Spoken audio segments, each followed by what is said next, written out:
We're using nice chunky yarn so you can see better. Okay, so we're gonna start with our slip knot, our tail hanging down the front of our hand. Wrap it around 2 fingers, making sure it's across. Go under the first, grab the second, pull it through, and tighten. Okay.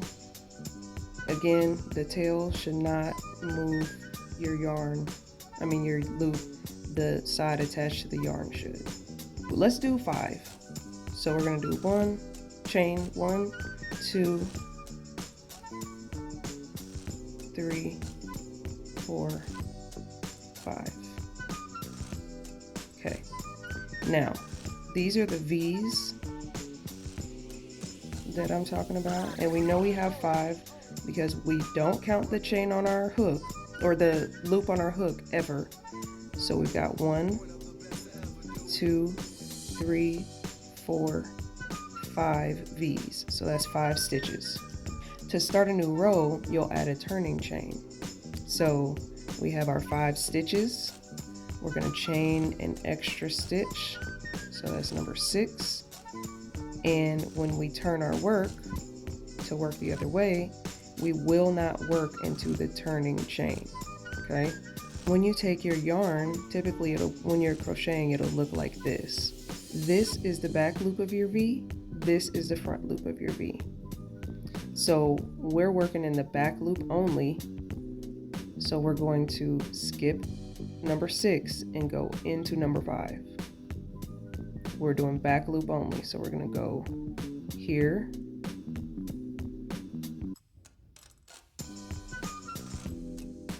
And stick our hook through.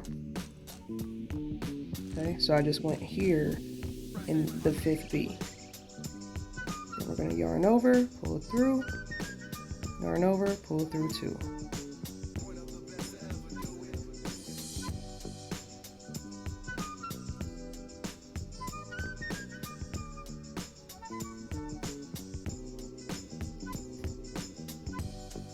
And 5.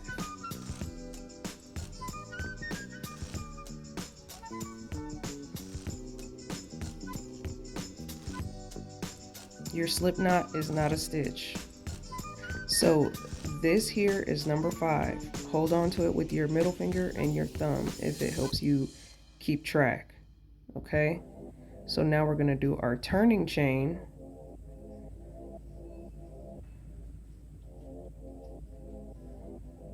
Yarn over, pull it through, and then we're going to turn our work, still holding on to our last stitch. And then we're going to go into that stitch we were holding on to. So here's the top. You're going to go into both sides of the V. Here's what it looks like on the side. We want to go into this top part. If you kind of spread it, you can see that it's 2. You want to go into the top under both sides. That's one side. That's 2 sides of the V.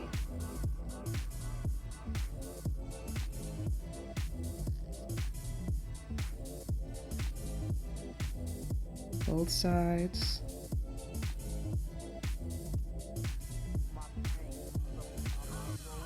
Of the V. That's 2.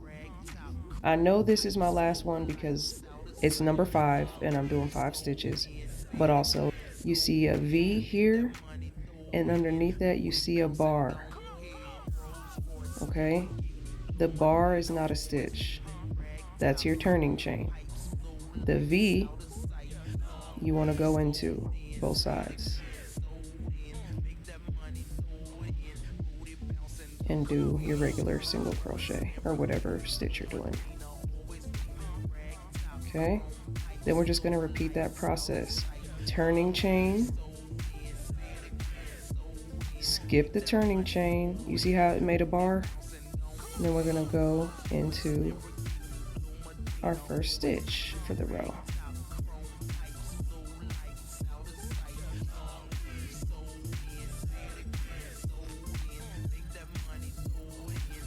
And you just do that as long as you want your project to be.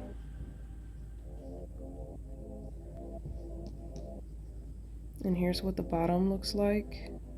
Now your other option is to, here's 5 chains. So we're going to chain our extra one, our turning chain. Then we're going to turn our work to the back side so that we see these little bars. It really looks like a chain from this angle. So we're not going to go into the first one. That's our turning chain. We're going to go into this back bar. Not the back loop. This is your back loop. This is your back bar. Okay? So we're going to skip that turning chain, go into the first back bar. We'll go into the 5th stitch back bar. And then you just do that across.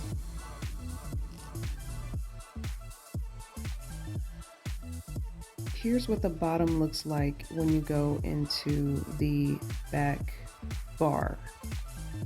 You see it has V's. Your first row, you may need to count your stitches because it's not a bar for your turning chain. It's a V because you're working on the back side. But once you do that, moving forward, you should have bars for your turning chain. But on that first row, it will be a V. So be careful with that. I like this finish much more than I like the other finish.